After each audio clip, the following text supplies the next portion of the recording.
Ok, donc aujourd'hui je me trouve dans le musée du Louvre avec Florent et Barbare Civilisé que vous pouvez retrouver sur leurs chaînes respectives. Alors là je sais pas où je pointe mais je vous mettrai sûrement les liens quelque part. Et à regarder toutes ces statues, ici vous avez un magnifique Napoléon se réveillant avec un magnifique drapé, tu vois. Mais ce drapé il vient d'où? Il vient de la pratique, il vient de gens qui ont pendant des années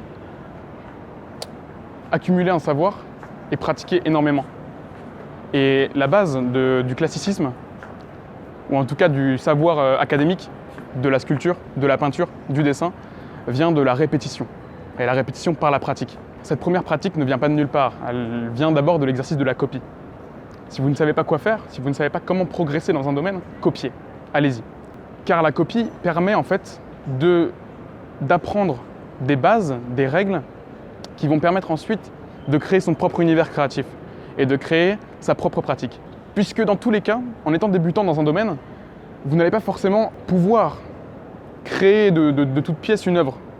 Vous allez forcément prendre des influences par-ci, par-là. Par exemple, si vous faites de la vidéo et que vous adorez Casey Neistat et Gary Vee, eh bien, vous allez forcément vous inspirer de leur style de vidéo et faire le même type de montage parce que vous avez intériorisé ces influences, consciemment ou inconsciemment.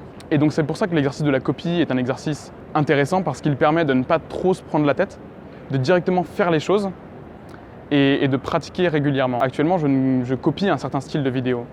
Voilà, on en revient, les gens qui sont avec moi aujourd'hui, Barbare Civilisé, Florent ou Autodisciple. Dans mon montage, ça s'en rapproche, dans la manière de parler, puisque je suis nourri de ces influences-là. La vidéo est différente du dessin ou de la peinture, par exemple, où là, on peut copier directement une œuvre.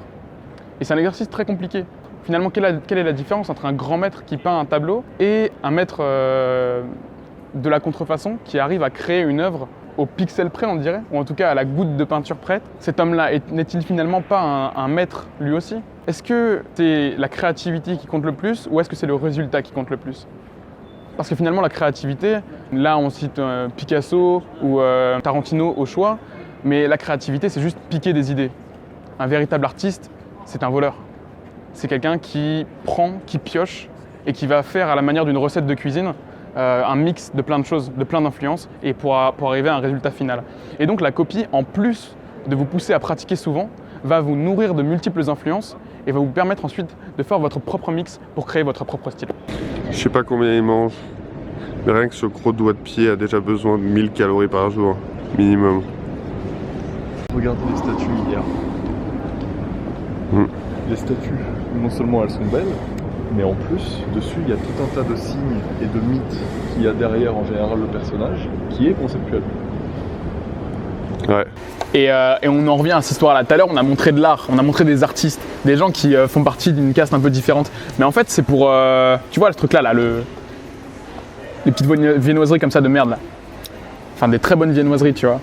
Et ben en fait, c'est un savoir-faire qui s'est transmis de génération en génération, en copiant le savoir-faire des maîtres. Et le fait de copier, du coup, ça te permet d'avoir un maître sans en avoir un, tu vois. Vu que tu copies quelque chose qui a déjà été fait, en l'occurrence, par exemple, si tous les jours tu fais des croissants en suivant la même recette de marmiton, tu vois, et ben à la fin, tes croissants, ils vont être nickel, tu vois. Et tu n'auras pas besoin d'avoir fait un apprentissage avec un boulanger pour savoir comment faire ton croissant. Parce que tu auras copié, et tu auras assimilé, et après, tu pourras faire ta propre recette de croissant, tu vois. Copier pour choper vos maîtres. Vos maîtres ne sont pas forcément ici. Tout le monde, surtout aujourd'hui en fait avec Internet, on n'a pas tous la possibilité d'avoir des professeurs exceptionnels, mais on a la possibilité en fait d'avoir des maîtres qui n'interagissent pas directement avec nous, pas des mentors qui vont t'apprendre dans le réel, mais des mentors dans les livres ou dans les vidéos ou sur Internet en fait. Et je pense qu'on peut jouer de ça et par la copie et la pratique, prendre le savoir de nos aînés, de nos maîtres fictifs pour devenir meilleurs et créer nous-mêmes des masterpieces, tu vois. Pour cette histoire en fait de viennoiserie, Vienne, tu vois, en fait les artisans français ont copié le savoir-faire des Viennois et en fait par la copie de ce savoir-faire, par exemple la baguette française qui fait tant le charme de la France, en fait elle est copiée de la forme du pain viennois et en fait la copie permet l'itération. Donc la morale de cette petite histoire, elle est tout simple, c'est produisez au maximum en faisant des vidéos tous les dimanches par exemple et n'hésitez pas à copier parce que la copie, même si elle est mal vue dans notre système occidental, peut être bénéfique parce que la copie nous permet de devenir meilleurs et de créer nous-mêmes nos propres systèmes.